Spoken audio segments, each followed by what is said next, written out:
বিপ্লবে যারা অংশ নিয়েছে সবার অংশীদারিত্বের জাতীয় সরকার গঠন করো, বিপ্লবী সরকার গঠন করো, কিন্তু আমাদের কথা শোনে নাই।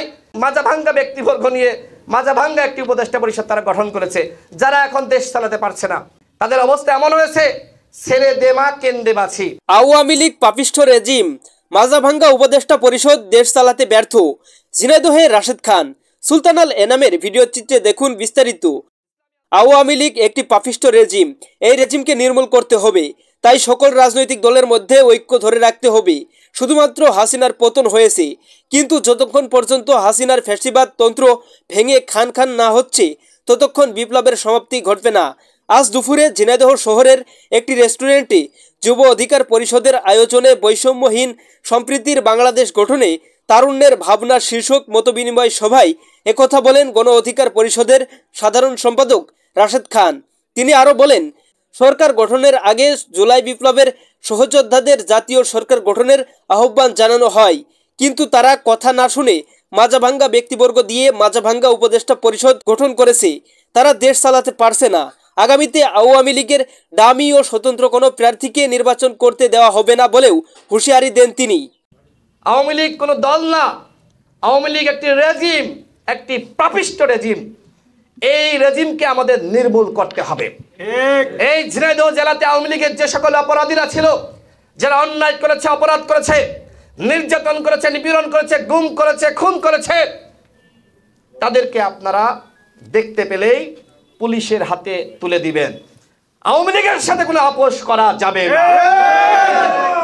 আপোষ থাকতে হবে নিজেদের মধ্যে, বিএনপির মধ্যে, গণ অধিকার পরিষদের মধ্যে, জামাতের মধ্যে, ইসলামী আন্দোলনের মধ্যে, প্রত্যেকটা বাম রাজনৈতিক সংগঠন, মধ্যপন্থী রাজনৈতিক সংগঠন, প্রত্যেকটা ইসলামিক সংগঠন, আপনাদের ভিতরে একতা, আপোষ, বন্ধুত্ব থাকতে হবে। যে বন্ধুত্ব রাজপথে তৈরি হয়েছিল আপনাদের মাথায় রাখতে হবে। শুধুমাত্র হাসিনার পতন হয়েছে, একটি অধ্যায়ের শেষ হয়েছে, কিন্তু যতক্ষণ না পর্যন্ত হাসিনার ফ্যাসিবাদ তন্ত্র ভেঙে চুরে খান খান হচ্ছে ততক্ষণ পর্যন্ত বিপ্লবের সমাপ্তি ঘটে নাই। আওয়ামী লীগের কেউ ডামি মামি স্বতন্ত্র নামে ইলেকশনে অংশ নিতে পারবে না। শুধুমাত্র ঝিনাইদহতে না, সারা বাংলাদেশের কোথাও আওয়ামী লীগকে গণহত্যার বিচারের আগে ডামি মামি স্বতন্ত্র নামে ইলেকশনে অংশ নেওয়ার সুযোগ দেওয়া হবে না। এটি গণ অধিকার পরিষদের স্পষ্ট ঘোষণা যে ভাই বন্ধুরা, সহযোদ্ধারা, তোমরা এইভাবে একপাক্ষিক সরকার গঠন করিও না। তোমরা বিপ্লবে যারা অংশ নিয়েছে সবার অংশীদারিত্বের জাতীয় সরকার গঠন করো, বিপ্লবী সরকার গঠন করো, কিন্তু আমাদের কথা শোনে নাই। মাজা ভাঙ্গা ব্যক্তিবর্গ নিয়ে মাজা ভাঙ্গা একটি উপদেষ্টা পরিষদ তারা গঠন করেছে, যারা এখন দেশ চালাতে পারছে না। তাদের অবস্থা এমন হয়েছে, ছেড়ে দেমা কেন্দ্রে বাছি। গত 5.5 মাসে এখনো পর্যন্ত শেখ পরিবারের যারা ছিল তাদেরকে ধরতে পারে নাই। এখনো পর্যন্ত আওয়ামী লীগের হাইকমান্ডে যারা ছিল ধরতে পারে নাই। ওয়ার্ড পর্যায়ে বলেন, উপজেলা পর্যায়ে বলেন, জেলা পর্যায়ে বলেন, আওয়ামী লীগের দুর্বৃত্তদেরকে গ্রেপ্তার করতে পারে নাই। তারা বরং কি করেছে, দ্রব্যমূল্যের দাম যেখানে কমাতে হবে সেখানে কমাতে না পেরে বরং ভ্যাট ট্যাক্স বাড়িয়ে দিয়েছে। কারণ কি? কারণ রাজস্ব নাই, দেশ চালাইতে পারছে না। আমি তাদেরকে বলবো, রাজনৈতিক দলগুলো আপনাদেরকে সহযোগিতা করছে, তার একটি রোড ম্যাপ চাই। পরিকল্পনাবিহীন কোনো সরকার চলতে পারে না, আনলিমিটেড কোনো সরকার চলতে পারে না। সুতরাং অনতিবিলম্বে সমস্ত রাজনৈতিক দলকে ডাকেন, বসেন, জাতীয় সংলাপের মাধ্যমে আলাপ আলোচনার ভিত্তিতে একটি রোড ম্যাপ প্রকাশ করেন। তাহলে যে অনাস্থা তৈরি হয়েছে এই অনাস্থা দূর হয়ে যাবে। দলগুলো আপনাদেরকে সহযোগিতা করলেই মাত্র আপনারা রাষ্ট্র সংস্কার করতে পারবেন। এই যে দলের সাথে দূরত্ব সৃষ্টি হয়েছে, দলগুলো এখন আর সহযোগিতা করতে চাচ্ছে না, যে কারণে আজকে আপনারা ব্যর্থ হওয়ার পথে। এই সরকার যদি ব্যর্থ হয় তাহলে বাংলাদেশ ব্যর্থ হয়ে যাবে। এই সরকার ব্যর্থ হলে বিপ্লব ব্যাহত হয়ে যাবে। সুতরাং সরকারকে বলবো, আপনাদের উপলব্ধির জায়গায় পরিবর্তন হওয়া দরকার।